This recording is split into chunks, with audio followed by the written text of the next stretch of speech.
Assalamualaikum anak-anak soleh dan solihah. Berjumpa kembali dengan Bu Ririn Hasbianti dalam pembelajaran PAI. Nah, gimana kabarnya hari ini? Bu Ririn harapkan kalian masih tetap semangat untuk belajar, walaupun belajar sambil rebahan. Kalian tetap rajin olahraga biar badannya sehat. Tetap semangat untuk baca-baca buku supaya nutrisi otaknya tetap terjaga. Dan tetap bersemangat beribadah dan memohon kepada Allah supaya pandemi ini segera berlalu. Anak-anak yang solih dan solihah, pernah nggak anak-anak mengamati bagaimana kehidupan masyarakat di sekitar kita? Pasti ada yang hidupnya kurang beruntung dibandingkan dengan kita, iya nggak sih? Nah, ada beberapa orang yang hidupnya mengandalkan tumpukan sampah. Ada beberapa orang yang tidak punya rumah sehingga hidupnya hanya di emperan-emperan toko. Ada beberapa orang yang hidupnya serba kekurangan. Semua itu pasti menimbulkan rasa sesak di dalam hati, menimbulkan rasa iba, dan menimbulkan rasa kasihan. Nah, kali ini kita akan belajar tentang rasa empati dan berbagi kepada sesama. Materi pembelajaran kita adalah empati itu mudah, menghormati itu indah. Metode pembelajaran kita ada ALPK, yaitu A. Amati, L. Literasi, P. Presentasi, dan K. adalah konklusi. Sedangkan alur pembelajarannya ada 4. Yang pertama, kita memahami tujuan pembelajarannya. Kita dapat mengaitkan dengan kehidupan sehari-hari. Kita akan berselancar dalam materi empati. Dan yang terakhir, kita akan melaksanakan evaluasi.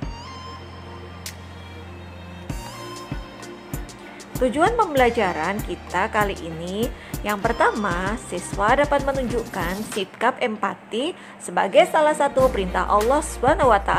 Yang kedua, dapat mengidentifikasi makna empati terhadap sesama. Yang ketiga, dapat menguraikan cara menumbuhkan sikap empati terhadap sesama. Dan yang keempat, dapat membiasakan perilaku empati dalam kehidupan sehari-hari. Anak-anak, empati adalah keadaan mental yang membuat orang merasa dirinya dalam keadaan, perasaan, atau pikiran yang sama dengan orang lain. Dasar ayatnya adalah Quran Surat An-Nisa ayat 8. A'udzu billahi minasyaitonir rajim. Bismillahirrahmanirrahim.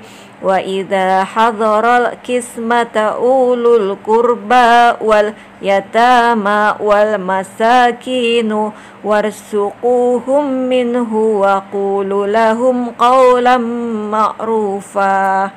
Dan apabila sewaktu pembagian itu hadir kerabat, anak yatim, dan orang miskin, maka berilah mereka dari harta itu dan ucapkanlah kepada mereka perkataan yang baik. Cara menumbuhkan empati antara lain, yang pertama, kita peka terhadap perasaan orang lain. Yang kedua, bayangkan seandainya aku adalah dia. Yang ketiga, berlatih mengorbankan milik sendiri. Kemudian, yang keempat, berusahalah untuk membahagiakan orang lain agar orang lain merasa senang dengan kehadiran kita. Anak-anak yang soleh dan solihah, ada beberapa contoh apa saja perilaku empati itu. Yang pertama, kita dapat menyantuni anak-anak yatim.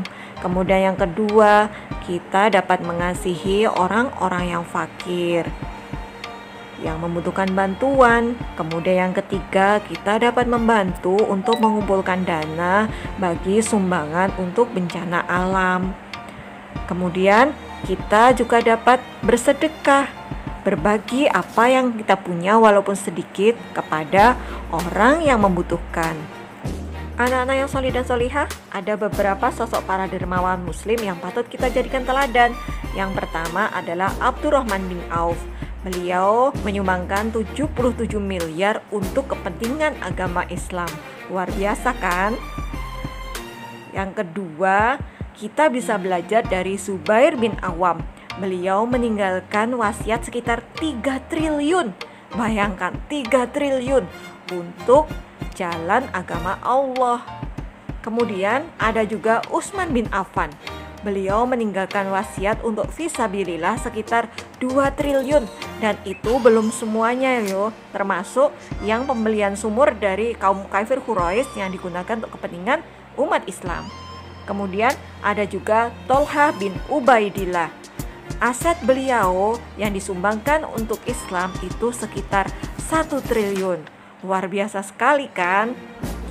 Anak-anak yang solih dan solihah, ada beberapa hikmah dari empati yang dapat kita ambil. Yang pertama, dengan memiliki sikap empati, kita akan membuat lebih banyak bersyukur. Kemudian dengan empati akan terjalin hubungan yang harmonis dengan sesama manusia. Memiliki sikap empati juga akan menjauhkan kita dari sikap egois. Dan memiliki sikap empati akan menumbuhkan rasa cinta kita terhadap sesama manusia.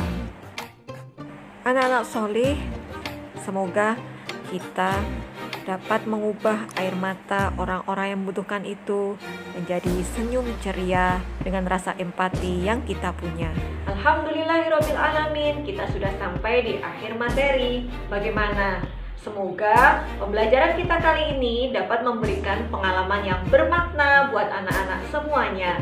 Untuk tugas, anak-anak bisa ngecek di Google Class masing-masing.